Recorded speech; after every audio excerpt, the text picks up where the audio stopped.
በሩሲያ ቅዱስ ፒተርስበርግ ተሰባስበው በሚመክረው የሩሲያ አፍሪካ ጉባኤ ላይ የተገኙት የሩሲያው ፕሬዚደንት ቭላዲሚሮቪች ፑቲን ለስድስት ድሃ አፍሪካ ሀገራት በነጻ የጥራጥሬ ምርት ለመስጠት ቃል መግባታቸው ተነግሯል። ይህንኑ ርዕሰ ጉዳይ ለዓለም አቀፉ ትንታኔ ዘገባችን መርጠን አሰናድተነዋል። ከትንታኔ ዘገባው ጋር ትዕግስቱ በቀለ ነኝ።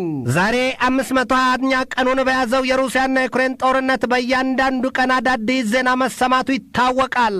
የሩሲያና ዩክሬን እንዲሁም የሩሲያና የምዕራባውያኑ ፖለቲከኞች አንዳቸው ባንዳቸው ላይ ስለጣሉት ግዳይ፣ ስለፈጸሙት ገድል፣ ስላስመዘገቡት ድል በተደጋጋሚ ሲገልጡ እንደነበረም አይዘነጋም። በእነዚያ 520 ቀናት ታዲያ የወደመው ንብረት አሁን ካለው በላይ ይሆናል ይላሉ የፖለቲካው ዘርፍ ተንታኞች። ሩሲያና ዩክሬን በዚህ ደረጃ በከፋ ጦርነት ውስጥም ሳሉ የሰብል ምርታቸውን፣ የማዳበሪያ፣ የቅባትና የነዳጅ ዘይት ሀብታቸው አልነጠፈም። የራሳቸውን አልድን ያለ ቁስል ይዘው ለድፍን ዓለም ገበያና ለድሃዎቹ ሀገራት ህዝቦች ካላቸው ሊያካፍሉ ይጠየቃሉ።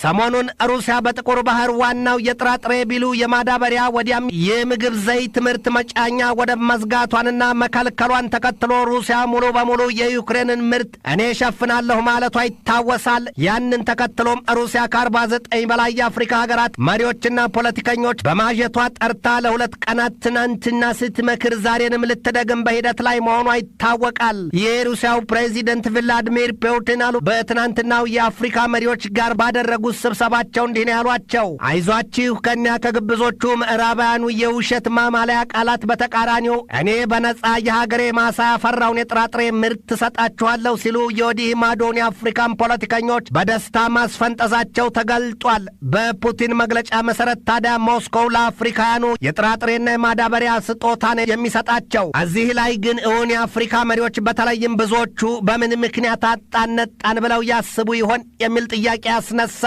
ወዲህም በነጻ እንሰጣችኋለን ሲባሉስ መስራት ማምረት የሚችል እጥፍ ድርብ ትርፍ የሰው ጉልበት አፈር ከግንድና ከአለት የሚያገላብጡ ወንዞችን ይዘው ወዲያ ማዶ በከፋ ጦርነት ውስጥ ካሉት ሀገራት አንገትን ሰብሮ መማፀን መራራ አይሆንም የሚልንም ሐሳብ ያመነጫል። እኒያ በሩሲያ ቅዱስ ፒተርስበርግ የተሰባሰቡት የአፍሪካ መሪዎች ወኔ ካላቸው ከዚህ በኋላ እንግዲህ አዙሮ የሚያይ አንገት ካላቸው ወደ ምድራቸው ወደ ማጀታቸው ሲመለሱ መላውን ሕዝባቸውን ለሥራ ክተት ካላሉ መሪ መባሉ ቢቀርባቸውስ እውን የመሪ ትርጉሙ ምንድን ነው? ወሬና ስንፍናን፣ ረቤለሽ ፖለቲካን ወዲያም የእርስ በርስ ጦርነትን አቁመው የሥራ ስነ ልቦናን ታጥቀው ለሥራ ካልቀደሙ ሚዛኑ ሕዝባቸው ነውና ትርፉ በታሪክ የእውነት ሚዛን ቀሎ መቀመጥ እንደሚሆን እንዴት አይገለጥላቸውም የሚሉ በርክተዋል። ያም ተባለ ያ ግን የሩሲያው ፕሬዚደንት ለስድስት ድሃ የአፍሪካ ሀገራት ከ25,000 እስከ 50,000 ቶን የጥራጥሬ ምርታቸውን በነጻ ለመስጠት ቃል ገብተዋል።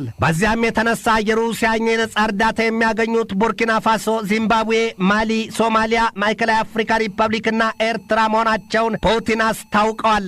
ሩሲያ የዚህን መሰሉን ጉባኤ ከአፍሪካ መሪዎች ጋር ስታደርግ ይሄ ለሁለተኛ ጊዜ ሲሆን የመጀመሪያው ጉባኤ የተካሄደው እንደ አውሮፓውያኑ አቆጣጠር በ2019 በዚያው በሩሲያ ሶቺ እንደነበር አይዘነጋም። ብዙዎቹ የአፍሪካ መሪዎች ለሕዝባቸውና የሀገራቸውን ሰላም ባስተማማኝ ማስጠበቅ ተስኗቸውና ባለመፈለግም ጭምር ጥሩ አርሶ የሚያመርተው ሕዝብ በጥቂቶች እብሪተኛ ግብር ሲፈናቀል በፌዝና በዋዛ ያለፉበትን ጊዜ ቆምና መለስ ብለው ሊያዩት ይበጃል። ዛሬ በዚያ መሰል ከባድ ጦርነት ውስጥ ያሉት ሁለቱ ሀገራት ሩሲያና ዩክሬን በተለይም አሁን ሩሲያ ለስድስቱ የአፍሪካ ሀገራት በነጻ ይህንን ያህል የጥራጥሬ ምርቷን ለመስጠት ዘራፍ ያለችው ጠንክራ በመስራቷ እንጂ ለብቻ ከሰማይና ከምድር ከርስ ያገኘችው ነገር የለም። የአፍሪካ አህጉር ሀገራት ዛሬም ከስራና ከሰላም ይልቅ ነውጥና ስልጣንን ይመኛሉ። ትናንት ለዚሁ የስልጣን ሽኩቻ ማሳያ ይሆን ዘንድ በኒጀር የመፈንቅለ መንግስት ተደርጎ የሀገሪቱ ፕሬዚደንት ሞሐመድ ባዙም በገዛ ወታደራቸው እጅ ታስረዋል ነው የሚባለው። በዚያው በኒጀር የመፈንቅለ መንግስት ጉዳይ የሩሲያና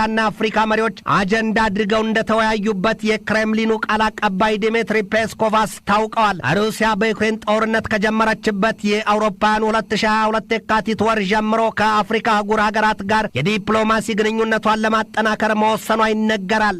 ሩሲያ ለአፍሪካ ድሃዎቹ ሀገራት በነጻ ሰጠዋለሁ ስትል ቃል የገባችውን የጥራጥሬ ምርቷን የማጓጓዣውንም ጭምር ችላ እንደሆነም የሩሲያው ፕሬዚደንት ቭላዲሚር ፑቲን አስታውቀዋል። የክሬምሊኑ አለቃ ባለፉት 6 ወራት ብቻ ለአፍሪካ አህጉር ከ10 ሚሊዮን ቶን በላይ የጥራጥሬ ምርታቸውን መላካቸውን አስታውሰዋል። እንደ ሩሲያው ፕሬዚደንት ቭላዲሚር ፑቲን ዝርዝር ማብራሪያ ታዲያ ሩሲያ የአፍሪካን አህጉር የምግብ ዋስትና ለማረጋገጥ ወይም በአስተማማኝ መሰረት ላይ ለማጽናት በያዘችው የጥራጥሬ ምርት መላክ አቋሟን እንደምትቀጥል ሲገልጡ ሩሲያ በቀጣይ ጊዜያትም የስንዴ፣ የገብስ፣ የበቆሎና እንዲሁም ሌሎች የሰብል አይነቶችን እንደምትልክ ገልጣለች። እዚህ ቀረህ የማይባሉ ቆፍጣናና ቆራጥ ሰው ናቸው ይሏቸዋል የሩሲያውን ፕሬዚደንት ቭላዲሚሮቪች ፑቲንን። ዛሬ ፑቲን በዩክሬን በገቡበት ጦርነታቸው ለ9 ምጣድ አንድ መራጃ ወይም አሎሎ አሊያም ተልባ ቢንጫጫ ባንድ ሙቀጫ ብለው የኔቶን ቢሉ አሜሪካ አጋር አባርና ወዳጅ ስትል ያደራጀቻቸውን አገራት ገብተው ይሞክሩት ዘንድ የእሳትና አሲድ ድብልቅልቅ ድግስ አሰናድተው አደግድገው ለመስተንግዶ ቆመዋል። ሩሲያ ከሁነኛ ወዳጇና አጋር ሀገሯ ቻይና ጋር አፍላፍ እየመከረች ለዚያ የዓለም የመተዳደሪያ አዲስ ሕግ መመስረት አዲስ ቀመር ቀምረዋል፣ አስልተዋል ነው የሚባለው። የአሜሪካ የደህንነት አካላት በበኩላቸው ቻይና ለሩሲያ የጦር መሳሪያና ሌሎች ቁሳቁሶችን መስጠቷን ደርሰንበታል ሲሉ ገልጠዋል። ቻይና በበኩሏ ለአሜሪካ ሹማምንት በሰጠችው ምላሽ ዘወትር ውሸት ይምረራችሁ፣ እርም ይሁንባችሁ ስትል ገስጻቸዋለች። ሩሲያና ቻይና መሳ ለመሳ ሆነው ከልብ ልብ ከደምደም ላለመለየት በቁርጠኛነት ቀድሞውኑ መማማላቸው ይታወቃል። ዛሬ የሩሲያ ጠላት የቻይናም ጠላት የሩሲያ ጠላት ነው። እናም የምዕራቡ ዓለም ፖለቲከኞች በሩሲያና በቻይና እይታ ከጥርስ የገባች የክንፍ ስጋን ነው እንክት ድቅቅ ላም ተደርጎ የሚሰለቀጥ። ዛሬ የሩሲያ የሀገር ውስጥ ጉዳይ ሚኒስቴር ባወጣው መግለጫው በቅርቡ በሩሲያው ፕሬዚደንት ቭላዲሚሮቪች ፑቲን ላይ የእስራት ማዘዣ በቆረጠው የዓለም አቀፉ የወንጀለኞች ፍርድ ቤት ዳኛ ላይ የእስራት ማዘዣ ማውጣቱ ታውቋል። እኛ የዚያ የዓለም አቀፉ የወንጀለኞች ፍርድ ቤት ዳኛ የፊጥኝ ታስረው ይቀርቡ ዘንድ ውሳኔ ተላልፎባቸዋል በሩሲያ መንግስት። የሩሲያ ፍርድ ቤት ባለፈው ግንቦት 19 አውሮፓውያኑ ቀን ባስቻለው ችሎት የዓለም አቀፉ የወንጀለኞች ፍርድ ቤት ዋና አቃቤ ሕግ ካሪም ካህን ታስረው ይቀርቡ ዘንድ በጥብቅ ተፈላጊ ዝርዝሩ ማስፈሩ አይዘነጋም። ይህ በእንዲህ እንዳለ ሰሜን ኮሪያ ከሩሲያ ጋር የጦር ኃይል ትብብሯን እንደምታጠናክር አስታውቃለች። የሰሜን ኮሪያው መሪ ኪም ጆንጉን በዚህ ወቅት ከአሜሪካ ጋር ለጦርነት ቆርጠው ከቆሙበት ውሳኔያቸው አንጻር የጦር ኃይላቸውን በአሜሪካና